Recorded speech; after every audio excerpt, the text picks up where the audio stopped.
যে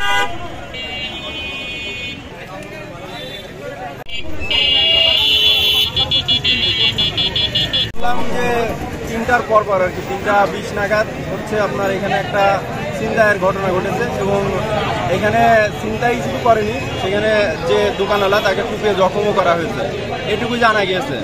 আর যে আসামি সে হয়তোবা কোনো কেমিক্যাল বা কোনো কিছু দিয়ে তাকে অজ্ঞান করেছিল এবং লাস্টে যখন তাকে পাওয়া যায় তার নাকি পরনে কাপড় ছিল না, শুধু আর কি শর্টস পরা ছিল। কিন্তু যাকে জখম করা হয়েছে খুব খারাপভাবে জখম করা হয়েছে।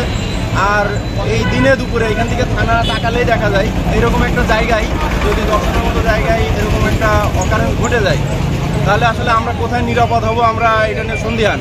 যদি এরকমই হয় তাহলে আমরা মনে করছি যে এই থানা পুলিশ বাদ দিয়ে আমাদেরই লাঠি হাতে করে পুরো এলাকার প্রোটেকশন দেওয়া লাগবে।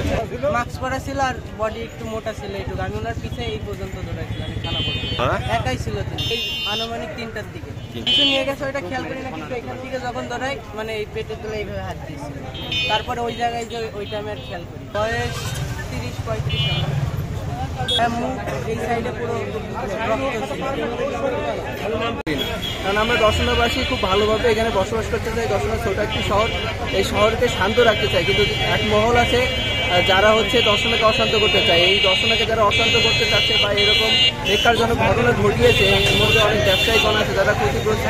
তো আমরা চেষ্টা করবো এইসব বাজে কাজ থেকে নিজেদেরকে দূরে রাখার এবং একে কঠোরভাবে প্রতিরোধ করার। এইটার জন্য আমরা যতদূর সম্ভব, আমরা ছাত্ররা আছি, বড় ভাইরা আছে, বড় চাচারা আছে, আমরা এর বিরুদ্ধে কথা বলবো এবং সবসময় এর বিরুদ্ধে থাকবো এবং দর্শনাকে শান্তিপূর্ণ রাখার জন্য যত যদি লড়াই করতে হয় আমাদের, আমরা সামনে দিনে সেভাবে লড়াই করবো ইনশাল্লাহ। পেশেন্ট কিছুক্ষণ আগে এসেছিল, ওনার মাথায় 2টা কোপ লেগেছে। প্রাথমিকভাবে মনে হচ্ছে না খুব বেশি ডিপ হয়েছে। আমরা প্রাথমিক চিকিৎসা দিয়েছি, একটা এক্সরে করার জন্য ওনাকে বলা হয়েছে, চিকিৎসা দিয়ে আপাতত পাঠিয়ে দেওয়া হয়েছে।